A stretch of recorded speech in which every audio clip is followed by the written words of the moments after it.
Episode की शुरुआत में हम शिची को देखते हैं जो कि एक बहुत बड़े रेस्टोरेंट में क्लीनर का काम करती थी। आज उसे उसके फर्स्ट मंथ की सैलरी मिली जो कि सिर्फ 1000 युआन थी। तभी उसके सामने से मैनेजर वोंग गुजर रहा था तो फौरन से उसके पास जाकर उसे रोकते हुए बोली कि मैनेजर वोंग, मुझे मेरी सैलरी गलत मिली है, ये सिर्फ 1000 युआन है। जबकि मैनेजर वोंग उसे बहुत बुरी तरह से ट्रीट करते हुए कहता है कि यहाँ पर मुसीबतें बनाना बंद करो, अब हटो मेरे रास्ते से, और उसे धक्का देते हुए वहाँ से चला गया। इससे पहले कि वो मैनेजर वोंग के पीछे जाती तभी उसे उसके डैड की कॉल आ गई जो कि इसी होटल में एक छोटा सा सिक्योरिटी गार्ड था। वो कहते हैं कि शिची, तुम्हारे लिए एक खुशखबरी है, मैंने बहुत वेल्थी फैमिली में शादी कर ली, तुम जल्दी जल्दी से अपना सामान पैक करो, मैं तुम्हें रिसीव करने के लिए आ रहा हूँ। शिची तो वैसे भी परेशान थी, उनकी ये बात सुनकर कहने लगी कि ए ऊपर वाले, क्या करूँ मैं अपने डैड का जो दिन दिहाड़ी भी सपने देखते रहते हैं। देखो बाबा, आप यहाँ पर सिक्योरिटी गार्ड हैं, खड़े होकर अपनी ड्यूटी दें और प्लीज ख्वाब देखना बंद करें। जो कहकर वो कॉल काटते हुए चली गई। जबकि इधर डैड सोच रहे थे कि ये लड़की भी ना कभी भी इसे मेरी बातों का यकीन नहीं आएगा।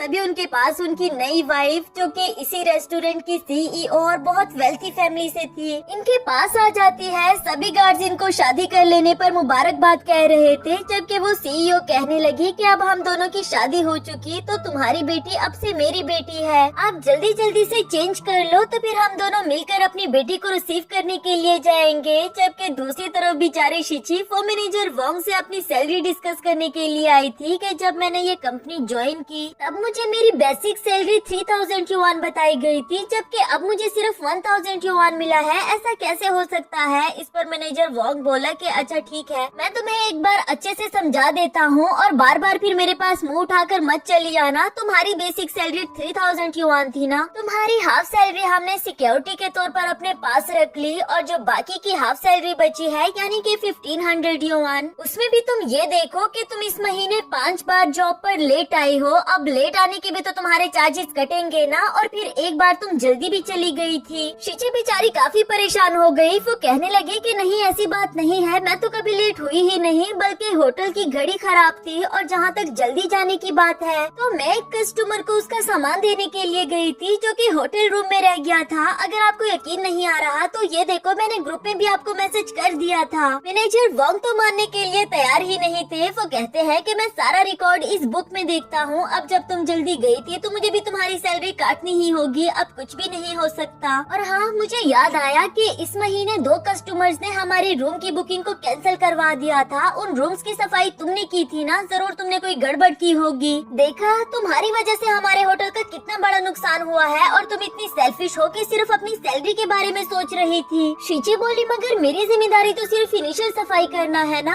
अब कोई भी कस्टमर रूम में आता है या नहीं ये मेरी जिम्मेदारी तो नहीं। मगर मैनेजर वांग कहने लगे कि ये तुम्हारी ही जिम्मेदारी है, अगर रूम की सफाई अच्छे से नहीं होगी तो फिर कौन आना चाहेगा, इसलिए भी मुझे फाइन तुम्हारी सैलरी से डिडक्ट करना पड़ा और मिल मिला के 1000 युआन ही बचा है, और तुम्हें क्या चाहिए। शिची बहुत ज्यादा परेशान हो गई थी, कहने लगी कि आप मेरी सैलरी से इस तरह कैसे कटिंग कर सकते हैं, इवन कि मेरे घर का रेंट भी 1500 युआन है, फिर मुझे कुछ खाना पीना भी तो होगा, भला 1000 युआन से मेरा गुजारा कैसे होगा। लेकिन मैनेजर वोंग कहने लगी कि ये सब कुछ तुम मुझे क्या बता रही हो, भला इसे मेरा क्या लेना देना कि तुम कैसे मैनेज करती हो। और देखो मिस शिची, हमारे पास लोगों की कमी नहीं है, अगर तुम्हें ये जॉब नहीं करनी तो मत करो, चली जाओ, तुम्हारे जाते ही कोई और आ जाएगा। ये बात सुनकर शिची की आंखों में आंसू आ गए थे क्योंकि वो अपनी जॉब को खोना भी नहीं चाहती। उधर मैनेजर वोंग कह रहे थे कि अब मेरे साथ ज्यादा बहस मत करो, वैसे भी मुझे चेयरमैन की शादी की तैयारी करवानी है और जल्दी ही मेरी प्रमोशन भी हो जाएगी, मैं डायरेक्टर बन जाऊंगा। अब यहाँ खड़े खड़े मेरा मुंह क्या देख रही हो, जाओ यहाँ से। शिची बहुत ज्यादा डिसहर्ट हो चुकी थी। बाहर आकर वो ऊंची आवाज में चिल्लाते हुए कहने लगी कि ए ऊपर वाले, क्या तुझे मैं नजर नहीं आ रही, अगर ऐसा ही सब कुछ चलता रहा मैं तो भूख से मर जाऊंगी।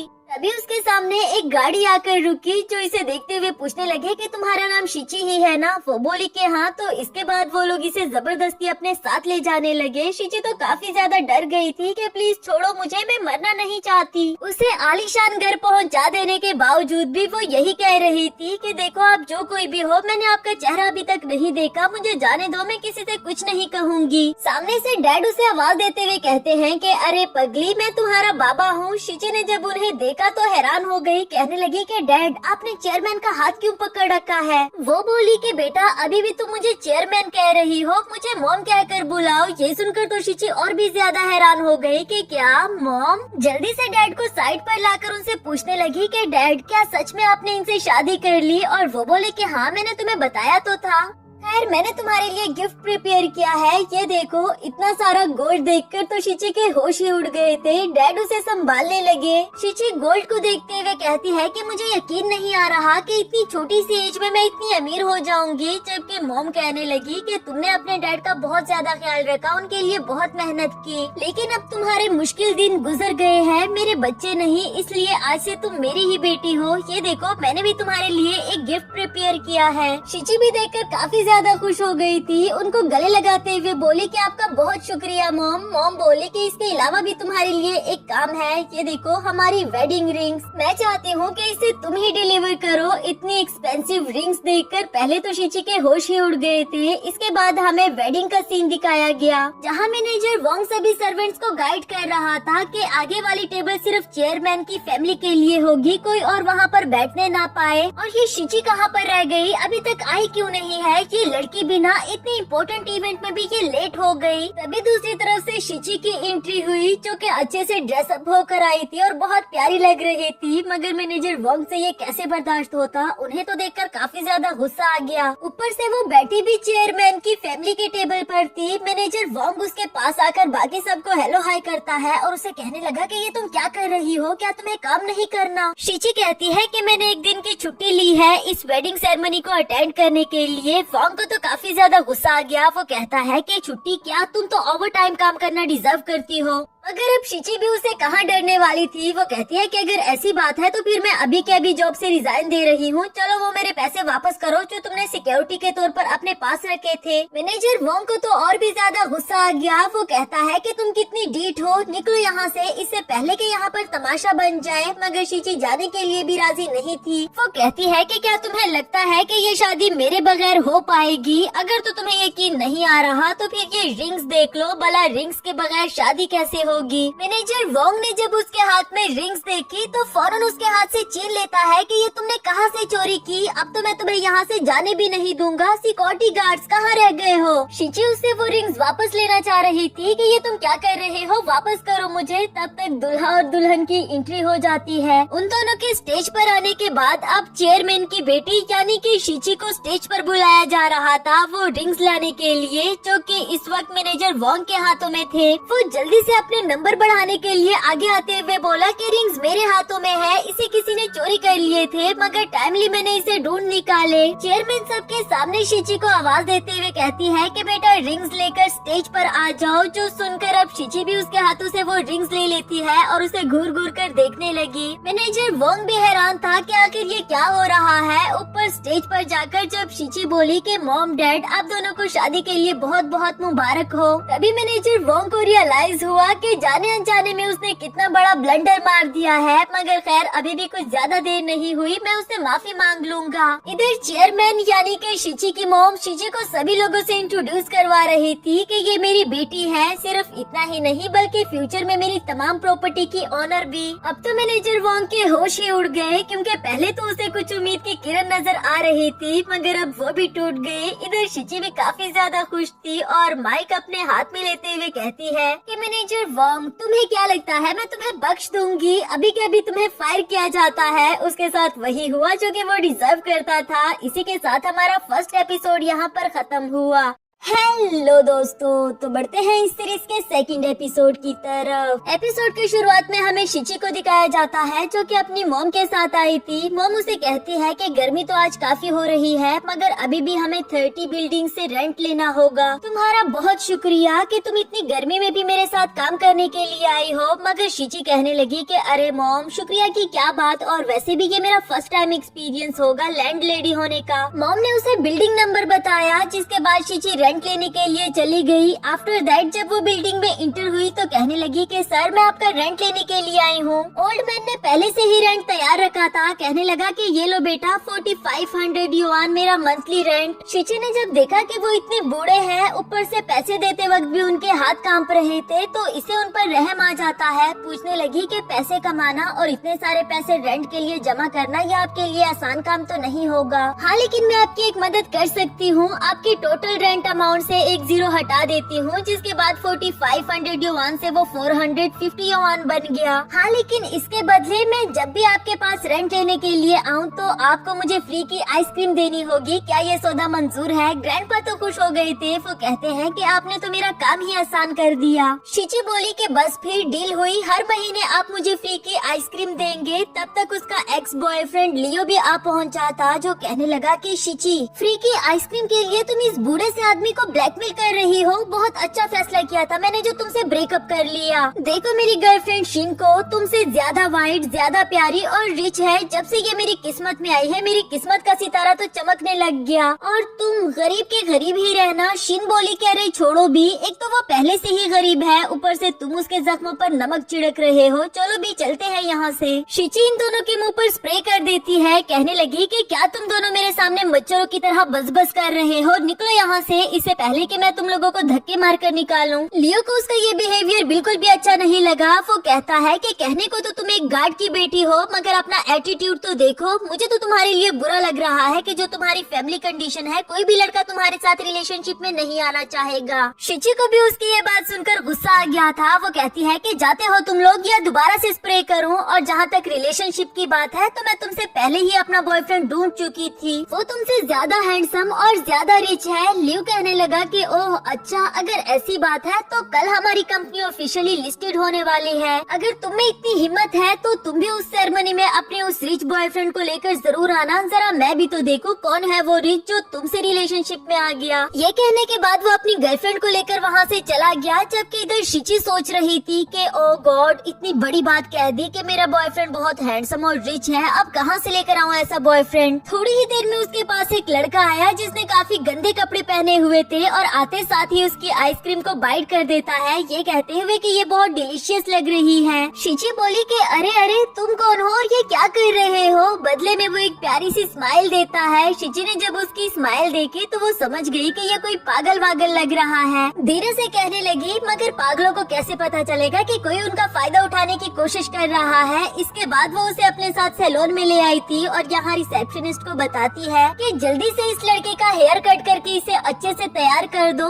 पैसों वैसों का कोई मसला नहीं, हाँ मगर ये लड़का दिखने में बिल्कुल हैंडसम लगना चाहिए। समझ गई हो ना तुम? उस लड़के को भी रिसेप्शनिस्ट के साथ जाने के लिए कहा। इस लड़के का नाम अभी तक शिची को नहीं पता, पर इसे क्या लेना देना, फिलहाल के लिए इसे बॉयफ्रेंड मिल जाएगा। यही सोच कर वो खुश होते हुए बैठ जाती है उसका वेट करने के लिए। थोड़ी ही देर में वो लड़का तैयार होकर वापस आ गया था, जो कि अब बहुत ज्यादा हैंडसम और बहुत प्यारा लग रहा था। शिची भी उसे एकदम से देखकर हैरान हो गई। कहने लगी कि अरे वाह, तुम तो इस कपड़ों में इंसान के बच्चे लगने लग गए हो, मगर अभी भी एक चीज की कमी है, मुझे तुम्हें कोई न कोई आइडेंटिटी तो देनी ही होगी, क्योंकि तुम्हारा नाम तो मैं जानती तक नहीं। तभी उस लड़की की नजर सामने पड़ी हुई मैगजीन पर पड़ी, जिसमें शिहाई ग्रुप के प्रेसिडेंट मिस्टर जुटेंग के बारे में लिखा हुआ था। वो देखकर तो इसे एक झटका सा लगा, जैसे इसे कुछ याद आने वाला हो। फ्लैशबैक के सीन से हम देखते हैं कि वो प्रेसिडेंट जुटेंग कोई और नहीं बल्कि यही लड़का था, जो कि शायद अपनी मेमोरी खो चुका था। मगर अच्छी बात यह है कि अब उसे सब कुछ याद आ चुका। इसके बावजूद भी वो शिची को इस बारे में नहीं बताता। शिची ने उसे पूछा भी कि तुम ठीक हो ना? वो बोला कि हाँ मैं बिल्कुल ठीक हूँ। तुम ही तो कह रही थी ना कि मुझे किसी आइडेंटिटी की जरूरत है। ये मैगजीन पर देखो, तुम्हें नहीं लगता कि मिस्टर जुटेंग की आइडेंटिटी ज्यादा बेटर रहेगी? शिची ने जब वो मैगजीन देखी तो वो खुश हो गई। कहने लगी कि हाँ तुम बिल्कुल ठीक कह रहे हो, शिहाई ग्रुप का प्रेसिडेंट कभी भी सोशल मीडिया पर नहीं आया, ना ही किसी ने उसे देखा है। ये अच्छा ऑप्शन है कि हम उसकी आइडेंटिटी का फायदा उठाए। इस तरह मैं उस लियो के बच्चे के सामने अच्छे से शो ऑफ भी कर सकूंगी। नेक्स्ट सीन सेरेमनी का दिखाया गया, जहाँ शिन लियो से कह रही थी कि बेबी मुझे नहीं लगता तुम्हारी वो एक्स गर्लफ्रेंड यहाँ अपने बॉयफ्रेंड को लेकर आएगी। लियो बोला कि उसकी तो आदत है बस बड़ी बड़ी बातें करने का, भला कोई भी अमीर लड़का उसके साथ रिलेशनशिप में क्यों आना चाहेगा। तभी दूसरी तरफ से शिची और जुटेंग की एंट्री होती है, जो कि एक साथ काफी ज्यादा प्यारे लग रहे थे। और यहाँ सेरेमनी के सभी लोग उनकी तारीफों पर तारीफें करने लगे।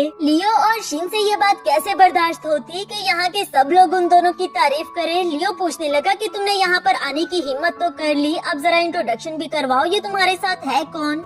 चीची बोली कि और कौन हो सकता है, मेरा बॉयफ्रेंड है ज़ूटेंग। बाकी लोगों ने जब ज़ूटेंग का नाम सुना तो आपस में ही कहने लगे कि ज़ूटेंग वो शिहाई ग्रुप का प्रेसिडेंट जिसे स्टॉक मार्केट और बिजनेस का गॉड कहा जाता है, कहीं ये वो तो नहीं? लियो कहने लगा कि सुनो सुनो सब मेरी बात सुनो, इस लड़की के हाथों बेवकूफ बनने की कोई जरूरत नहीं, ये एक पुअर फैमिली से है तो भला इसे इतना ग्रेट बॉयफ्रेंड कहाँ से मिलने लगा? शिन कहती है कि हाँ हाँ लियो बिल्कुल ठीक कह रहा है, मिस्टर ज़ूटेंग तो कभी भी किसी के सामने नहीं आया, ये दोनों जरूर उसकी आइडेंटिटी का फायदा उठा रहे होंगे। इवन के लियो ने तो शिची को चैलेंज भी कर दिया कि फिलहाल इस प्रोविंस का स्टॉक मार्केट गॉड मुझे कहा जाता है, अगर तुम चाहो तो हो जाए तुम्हारे बॉयफ्रेंड के साथ एक कंपटीशन। शिची तो जानती थी कि वो किसी पागल वागल को अपना बॉयफ्रेंड बनाकर ले आई है, फौरन से कहने लगी कि मैं भला अपने बॉयफ्रेंड को तुम्हारे साथ क्यों कंपेयर करने लगी, मुझे कोई चैलेंज नहीं एक्सेप्ट करना। लियो भी कोई बेवकूफ तो नहीं था, कहने लगा कि तुम मेरे चैलेंज को एक्सेप्ट करना नहीं चाहती या फिर तुम कर नहीं सकती हो। खैर अगर तुम मुझसे जान छुड़ाना ही चाहती हो तो अभी के अभी घुटने टेक कर मुझसे माफी मांग लो, वरना तुम्हें पुलिस को बुला लूंगा। शिची को काफी ज्यादा गुस्सा आ गया, तभी ज़ूटेंग ने इस चैलेंज को एक्सेप्ट कर लिया। साथ ही उसने एक शर्त रख दी कि हारने वाले को अपनी सारी नेटवर्थ यानी कि अपनी सारी दौलत जीतने वाले को देनी होगी। लियो को तो ये सब कुछ मजाक लग रहा था, कहने लगा कि ओए गरीब लड़के, तुम्हारे पास कितनी ही दौलत होगी, चलो मैं इसमें तुम्हें हरा कर तुम्हारी आंखें खुली की खुली कर देता हूँ, जिसके बाद कंपटीशन स्टार्ट हो जाता है। लियो ने 3 मिलियन के स्टॉक्स खरीदे जो कि हाई पर हाई होते जा रहे थे, और इधर ज़ूटेंग ने 1 मिलियन का स्टॉक लिया जो कि कब से नीचे ही चल रहा था। 1 मिलियन का सुनकर शिची फौरन उसे पूछने लगी कि तुम्हारे पास इतने सारे पैसे कहाँ से आए? उसका जवाब देने से पहले लियो पूछता है कि देखा, जिसे तुम स्टॉक मार्केट का गॉड कह रही थी, उसे तो ये तक पता नहीं कि उसे अपने पैसे किस वाले स्टॉक में लगाना चाहिए। तुम पहले से ही गरीब थी और अब इस गरीब के साथ रहकर भी इसका कर्जा भरती रहोगी। इवन के बाकी के लोग भी आपस में बात करते हुए यही कह रहे थे कि इस लड़के ने कितनी बड़ी गलती कर दी है, वो वाले स्टॉक्स लेकर जो कि इंक्रीज होने का नाम ही नहीं ले रहे।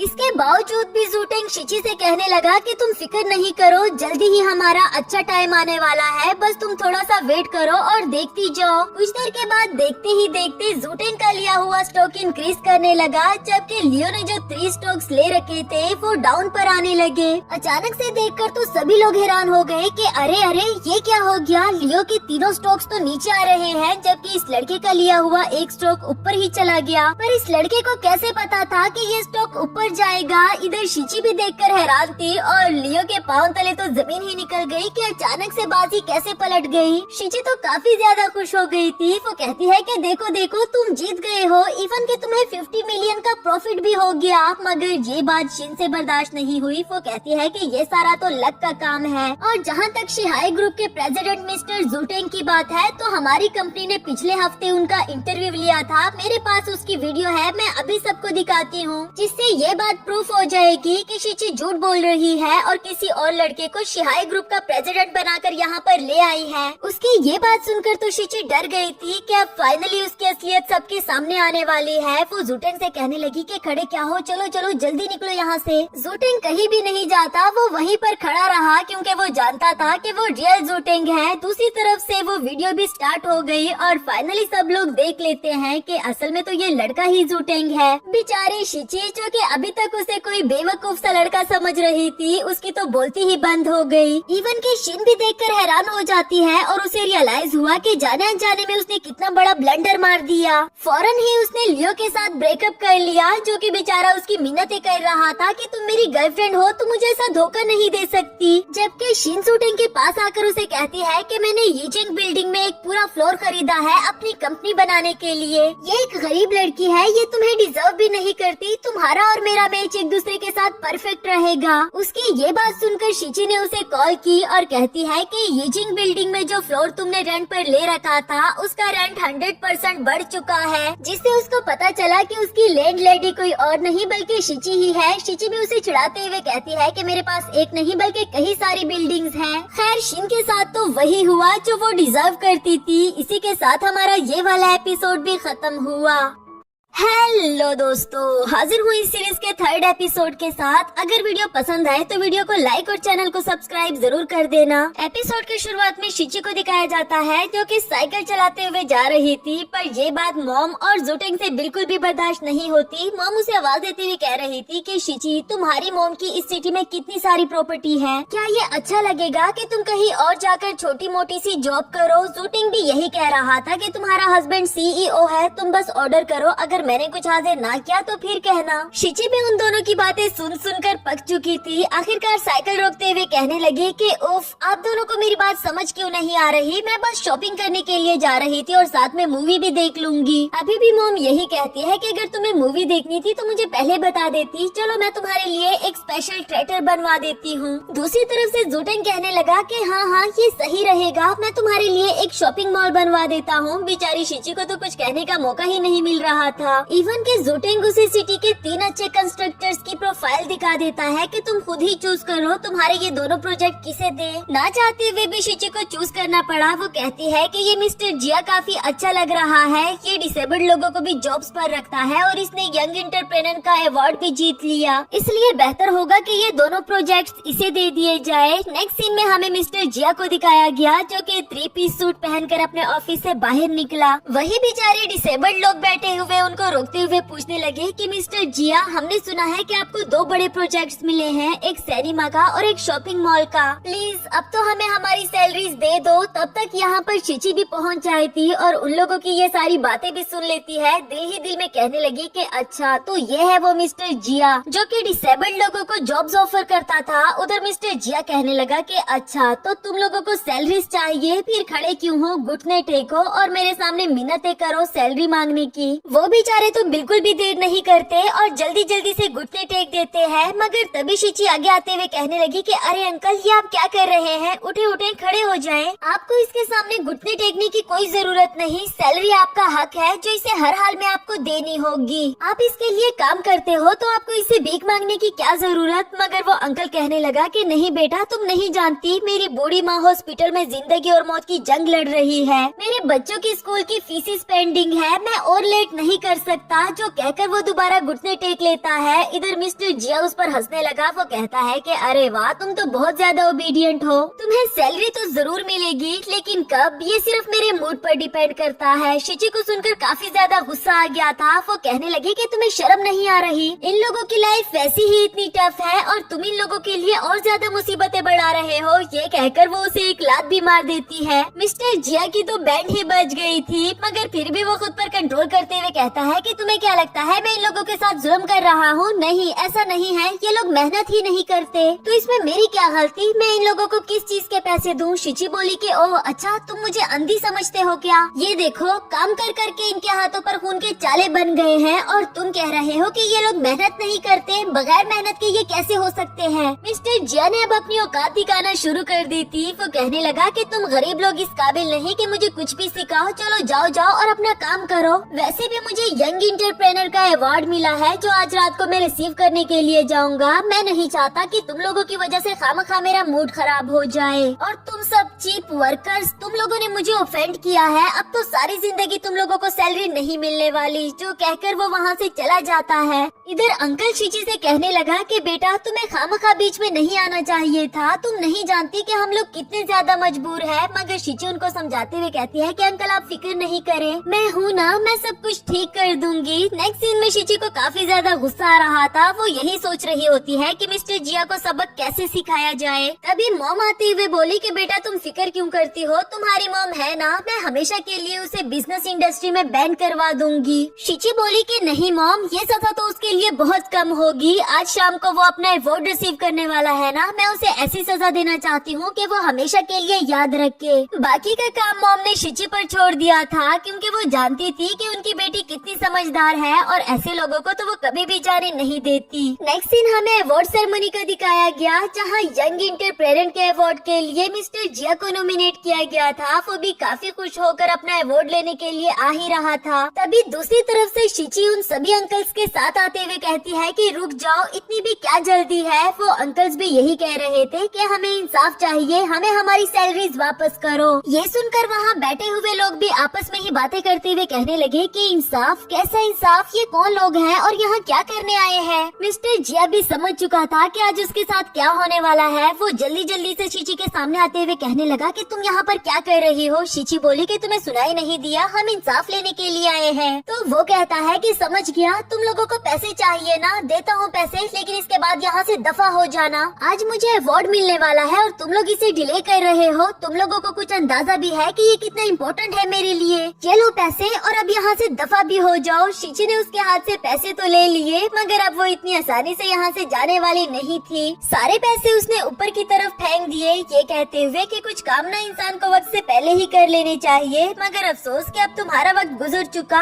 अब हमारा वक्त है। और वैसे भी आज हम यहाँ पर सिर्फ पैसे लेने के लिए नहीं आए, बल्कि कुछ और करने के लिए आए हैं। जो कहते साथ ही वो स्टेज पर चली गई। यहाँ बैठे हुए लोग भी आपस में ही बातें करते हुए कह रहे थे कि क्या ये लड़की सच कह रही है? क्या मिस्टर जिया ने वाकई में ही इन बेचारे डिसेबल्ड लोगों की सैलरीज रोक रखी थी? उधर शिची बताने लगी कि मिस्टर जिया की कंपनी सिर्फ ये प्रिटेंड करती थी कि वो डिसेबल्ड लोगों का ख्याल रखते हैं, उन्हें जॉब्स पर रखते हैं, मगर असल में ऐसा कुछ भी नहीं। ये लोग डिसेबल्ड को सिर्फ इसलिए जॉब पर रख रहे हैं ताकि बात बात पर इनकी सैलरीज काट सके, और इनको कई महीनों की सैलरीज भी नहीं दी गई। एसोसिएट कमेटी मेंबर को वो इस बात का सबूत पकड़ा देती है। इधर लोग भी आपस में मिस्टर जिया को बुरा भला कहने लगे कि ये इतना बुरा इंसान है, फिर भी इसे अवार्ड के लिए नॉमिनेट किया गया। इस जैसे लोगों को तो इस दुनिया में होना भी नहीं चाहिए, जिसे डिसेबल्ड लोगों पर भी तरस नहीं आता। मिस्टर जिया ने जब देखा कि मामला हाथ से निकल चुका है तो वो वहाँ से फरार होने की कोशिश कर रहा था, मगर उन सभी अंकल्स ने इसे रोक लिया, ये कहते हुए कि तुम कहाँ जा रहे हो? जब तक हमें हमारी सैलरीज नहीं दे देते तुम यहाँ से कहीं नहीं जा सकते। अब मिस्टर जिया भी वही अपनी जगह पर रुक खड़ा हुआ। शिची बोली कि इसकी हिम्मत तो देखो, सबके सामने भागने की कोशिश कर रहा था और इतना सब कुछ कर लेने के बावजूद भी ये यहाँ पर अवार्ड लेने के लिए आ गया। कितना बेशर्म इंसान है। बाकी के लोग भी उसे बुरा भला कह रहे थे। इंटरप्रेनर एसोसिएशन कमेटी के मेंबर ने भी उसे अपनी कमेटी से निकाल बाहर किया। मिस्टर जिया ने भी इन लोगों की बातें बहुत सुन ली थी। आखिरकार वो तंग आकर कहने लगा कि चुप करो तुम सब लोग, और ये पिक्चर्स क्यों ले रहे हो? पिक्चर लेना बंद करो। तुम लोगों को क्या लगता है कि ये अवार्ड सेरेमनी खराब करने से मुझे कुछ ज्यादा फर्क पड़ेगा? नहीं, ऐसा बिल्कुल भी नहीं है। और ये लोग जो अभी तक सैलरी मांग रहे थे, अब तो मैं बिल्कुल भी नहीं देने वाला। और भला इस छोटे से अवार्ड से मुझे क्या ही मिल जाता? मुझे वैसे भी 2 बड़े प्रोजेक्ट्स मिल चुके, एक शॉपिंग मॉल और एक सिनेमा का, तो इसके अलावा मुझे और क्या चाहिए होगा? ये कहते हुए तो मिस्टर जिया बहुत ज्यादा खुश हो रहा था, इवन के ऊंची ऊंची आवाज में हंसने लगा। तभी दूसरी तरफ से एंट्री होती है शिची की मॉम की, ये कहते हुए कि तुम्हारे सिनेमा का प्रोजेक्ट तो मैंने कैंसिल कर दिया। अचानक से जब मिस्टर जिया ने उसे देखा और उसके मुंह से ये बात सुनी तो कहने लगा कि मैडम आप ऐसा कैसे कर सकती हैं? मुझे शॉपिंग मॉल का भी इतना बड़ा प्रोजेक्ट मिला है, क्या आपको मेरे काम पर यकीन नहीं? तब तक वहाँ पर जूटेंग भी आ पहुँचा था, ये कहते हुए कि तुम्हारा शॉपिंग मॉल का प्रोजेक्ट भी मैंने कैंसिल कर दिया। सिर्फ यही नहीं बल्कि तुम्हें बिजनेस इंडस्ट्री से भी बैंड कर दिया।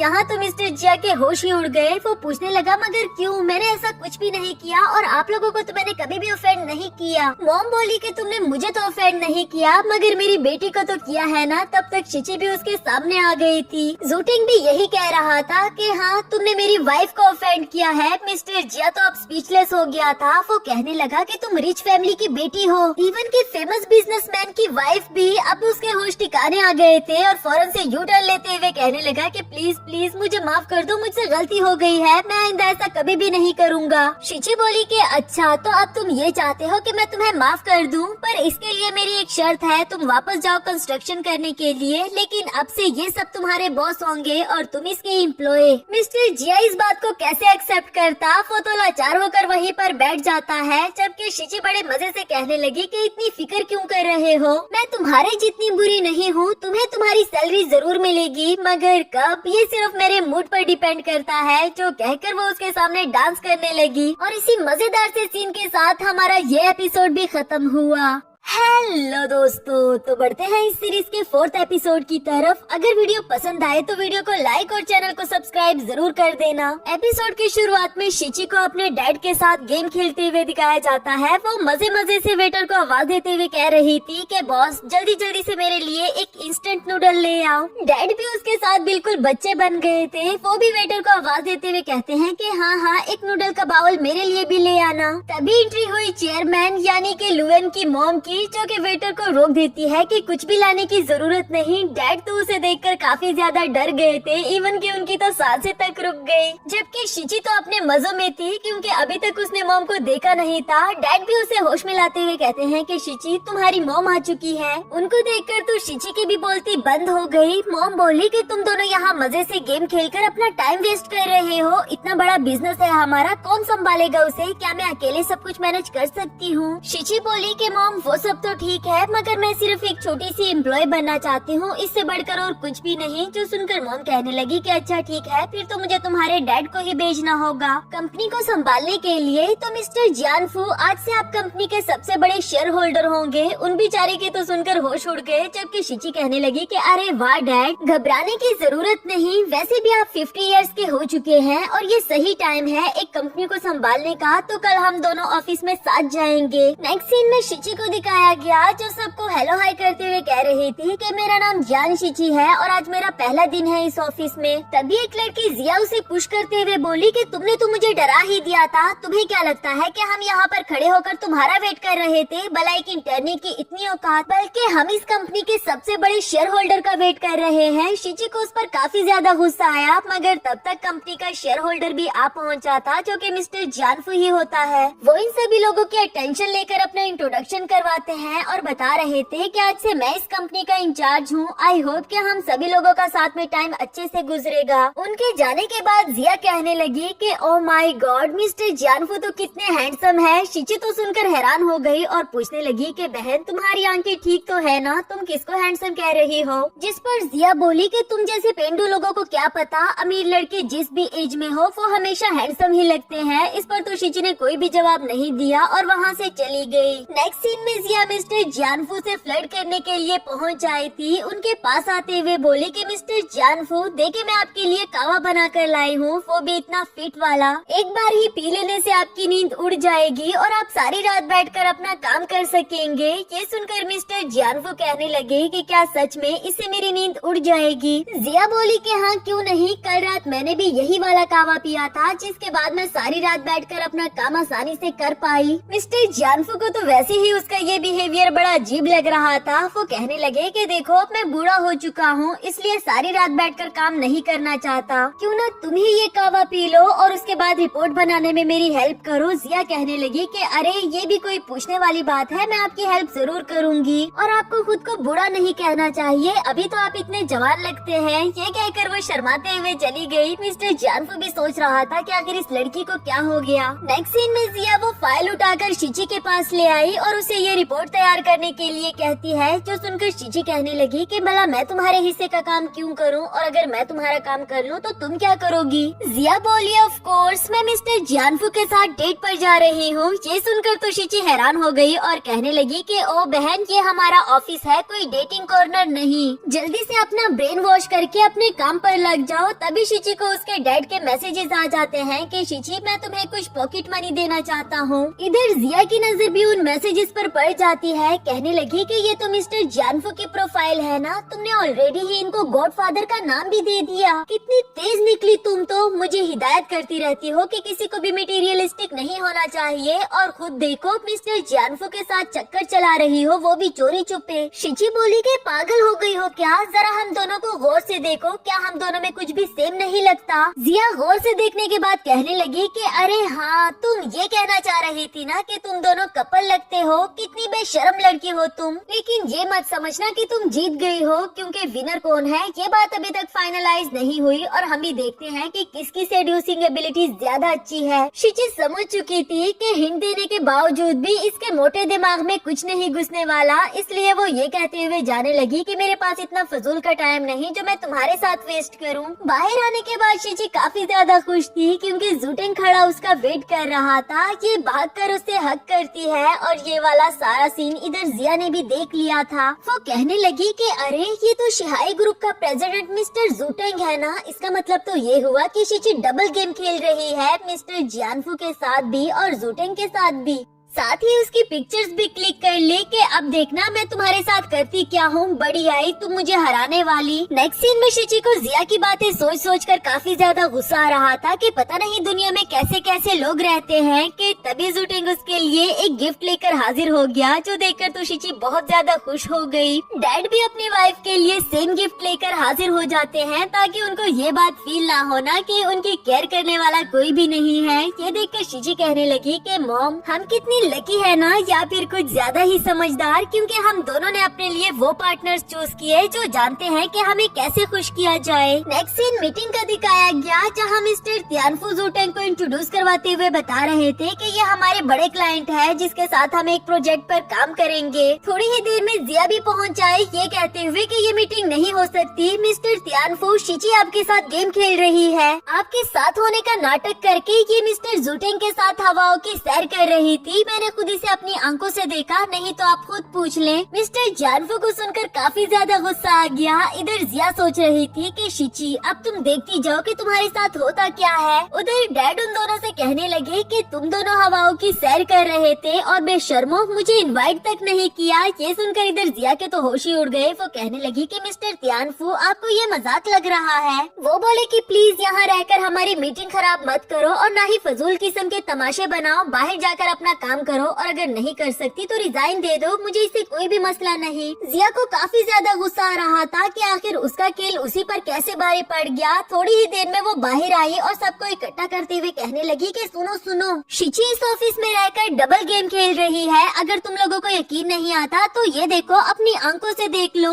जो देखकर तो सभी लोग आपस में शिची के बारे में बातें करने लगते हैं। वो पिक्चर्स देखकर शिची उसे समझाते हुए कहती है कि देखो जिया, इस तरह के रूमर्स फैलाना बंद करो वरना तो तुम्हें बहुत महंगा पड़ जाएगा। मगर जिया अपनी हरकतों से बाज आने वाली कहाँ थी। वो कहने लगी कि शिची तुम इतनी कैपेबल हो, तुमने दो अमीर मर्दों को अपने झांसे में फंसाया हुआ है, तो भला तुम्हें इस बात का डर क्यों है कि लोग तुम्हारे बारे में बातें करेंगे। तब तक जूटेंग और मिस्टर जानफू भी बाहर आ जाते हैं। जूटेंग कहने लगा कि लड़की तुम अभी भी तुम अपनी हरकतों से बाज नहीं आई। मैं बता रहा हूँ कि अगर तुमने अपनी जुबान बंद नहीं की तो फिर तुम्हारे साथ क्या होगा ये तो मैं भी गैस नहीं कर सकता। इसके बावजूद भी जिया पर कोई असर नहीं हुआ। वो शिची से कहने लगी कि शिची, चाहे इस कंपनी का सबसे बड़ा शेयर होल्डर और सबसे बड़ा क्लाइंट भी तुम्हें प्रोटेक्ट कर रहे हैं, फिर भी मैं हक की बात करना नहीं छोड़ूंगी। मैं तुम्हारी कंप्लेन चेयरमैन से करूंगी क्योंकि इंसाफ मिलने में ज्यादा टाइम नहीं लगता। तब तक कंपनी की चेयरमैन भी पहुंच आई, ये पूछते हुए कि इतना शोर किसने मचा रखा है। जिया उनको देखकर खुश हो जाती है, कहने लगी कि शोर तो जरूर मैंने मचा रखा है, मगर इस शोर की वजह मैं नहीं बल्कि ये लड़की जियान शिची है। मॉम ने तो उसकी और कोई भी बात नहीं सुनी और डायरेक्टली उसे फायर कर देती है। जिया भी सुनकर हैरान हो गई, कहने लगी कि नहीं मैडम, आप गलत समझ रही है, ये सब कुछ तो इस शिची की वजह से हुआ। क्या आप जानती भी है कि ये आपके पीठ पीछे यहाँ ऑफिस में क्या कर रही है। अभी भी मोम उसकी कोई बात नहीं सुनती, कहने लगी कि तुम कुछ ज्यादा ही बड़ी नहीं बन रही हो। तुम्हारी हिम्मत कैसी हुई मेरी बेटी के बारे में इस तरह फजूल किस्म के रूमर्स फैलाने की। अब ये सुनकर तो जिया के होश ही उड़ गए थे, मगर शिची काफी ज्यादा खुश हो रही थी और कहने लगी कि चलो जरा मैं तुम्हें इनसे इंट्रोड्यूस करवाती हूँ। ये मेरी मॉम है, ये मेरे डैड और ये मेरे हैंडसम से हस्बैंड। हम चारों एक हैप्पी फैमिली है। तुम ही मेरे हिंट को नहीं समझ पाए थे तो इसमें मेरा क्या कसूर। बेचारी जिया तो अब कहती रही कि मुझे माफ कर दे, मैं गलत थी, मगर अब उसकी सुनने वाला कौन था। इसी के साथ हमारा ये वाला एपिसोड भी खत्म हुआ।